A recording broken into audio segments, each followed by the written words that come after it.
Jiang Mingzi takes out a pill from his gourd and gives it to Bai Da, saying, Here you are. It's a done. Take it. Bai Da asks, Wow, it's in the magic elixir of life in the legend. Jiang Mingzi replies, Kind of. This is a very unique medicine. Grind it into powder and drink it with water. People will gradually recover, and even lost body parts can slowly grow back. Incredible! I can't believe that there's someone in this world who truly has such outer and inner beauty that goes beyond everything. Haha, I'm not that good. Jiang Mingzi responds, Come on, don't be a liar. You are clearly enjoying it, okay? Bai Da respectfully bows to Jiang Mingzi and prepares to leave, but before that, he wants to bury his friend first. To prevent animals from eating the body, he covers it with herbs. Covering the body with herbs that can be sold for money. Such a foolish but kind person. Jiang Mingzi mutters. But can you really live in such a chaotic era? After saying that, Jiang Mingzi seems to notice something. He smiles and mutters. Oh, is it working? Why do you all look so interesting? Bai Da notices him and wonders. Is an immortal talking to himself?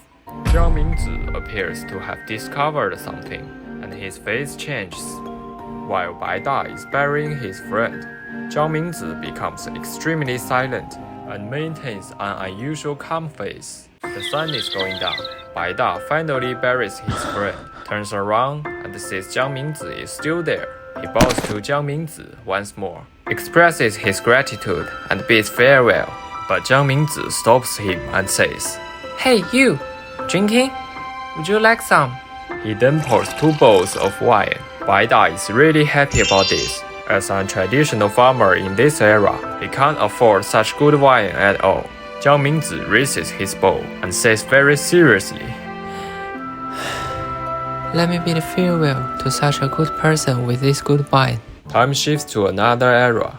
In the village, a few kids are playing with a traditional Chinese shuttlecock. When they see Bai Xiaoxiao approaching, they eagerly invite her to join them. Bai Xiaoxiao bends down and says to them, I have told you not to play with me anymore. Don't blame me if your parents get angry. Have you recovered from your cold? It seems that Bai Xiaoxiao is popular with the kids in the village, and she cares about them too. One of the kids is excited and thanks Bai Xiaoxiao for her medicine, but Bai Xiaoxiao's eyes are filled with sadness. Bai Xiaoxiao is about to leave, but the kids still want her to stay. You're very popular here, Wang Erguo says. Am I? But only with kids. Bai Xiaoxiao replies. At that moment, someone sees Bai Xiaoxiao and stops. She looks uneasy and suddenly shouts loudly that Bai Xiaoxiao has returned. Everyone becomes panicked and rushes over. Gao Haoguang and Wang Erguo have no time to ask questions as people quickly surround them. An angry man walks out from the crowd and points at Bai Xiaoxiao. He's the leader of the village. Bai Xiaoxiao feels ashamed and wants to say something. Sorry, But before she can speak, the man forcefully slaps her face and questions why she has come back. He then kicks her to the ground amidst the curses and abuse from the crowd. No, is it okay to treat a little girl like that? Can someone please call the police? At that moment, Gao Haoguang steps forward in time. Yes, well done. Sanzhen disciple, you're worthy of being chosen by Sanzhen Lunar Token. He looks at the leader angrily and says, My master told me that only cowards would hurt the weak, but cowards has no right to call them the weak. Do you know what that means? It means I can beat you, you nasty old peasant. Yeah, Gao Haoguang strongly punches him. But other villagers become furious and rush towards Gao Haoguang. Erguo tries to stop them and loudly says, No, please stop, it's just a kid. But no one listens. It's just a kid. It will really hurt your pride if you are all defeated by him. Erguo continues. Oh my god, why is he so cool? I'm going to marry him anyway. These shameless savages take Bai Xiaoxiao hostage and threaten Gao Haoguang with her life to make him stop resisting. At night, after learning about everything that happened in the woods, these villagers decide to offer the 3 to Lord Zangbi. In this chaotic era, wars, famine, and carnage are very common. A zombie appears and informs nearby villages that he can protect them as long as they dedicate a few people to him in a timely manner. This zombie is known for being extremely faithful in keeping his word, so the villagers comply. These shameless, ignorant, stupid, and selfish savages even refer to the zombie as their lord. Well, the zombie is right about one thing. Humans do sometimes eat other humans. Although Gao Haoguang is angry about their behavior, he can't think of any reason to oppose them.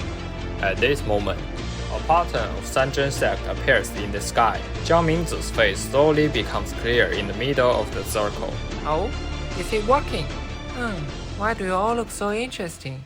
But he also notices that there is a horrifying zombie with a third eye on his head sitting on the roof. Hi, my friend. That's the end of the story today. Now let me explain some special terms for you. The first one, the Seeker of Tao.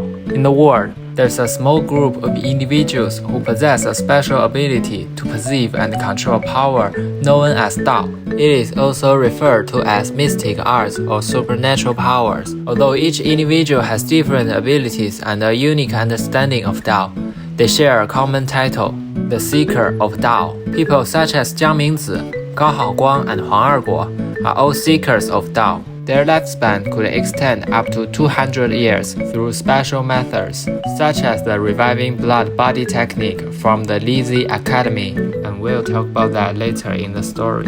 Okay, now let's see the second term, Nirvana Zombie, the counterpart to the Seeker of Tao. After death, a very small number of seekers of Tao, driven by grudges from their past or an unquenchable desire for survival, attract the Nirvana Zombie King, the zombie immortal of all realms, and acquire the power of his blood. After absorbing his blood, they will reborn as the fated enemies of the Seekers of Tao, known as Nirvana Zombies. They have an instinct to consume the life force of humans. This is a key point. They don't eat flesh.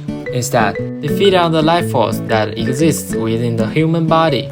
However, there are also Nirvana Zombies who have a preference for human flesh. Just like how humans will die without food, Nirvana Zombies will become weaker without the life force of humans. They will vanish if their life force is completely consumed. The Zombie King is the greatest enemy of Jiang Mingzi, and they hold opposite titles, the Immortal of all things and the Zombie Immortal of all realms. There are two types of Nirvana Zombie, Magic Zombie and Ordinary Zombie.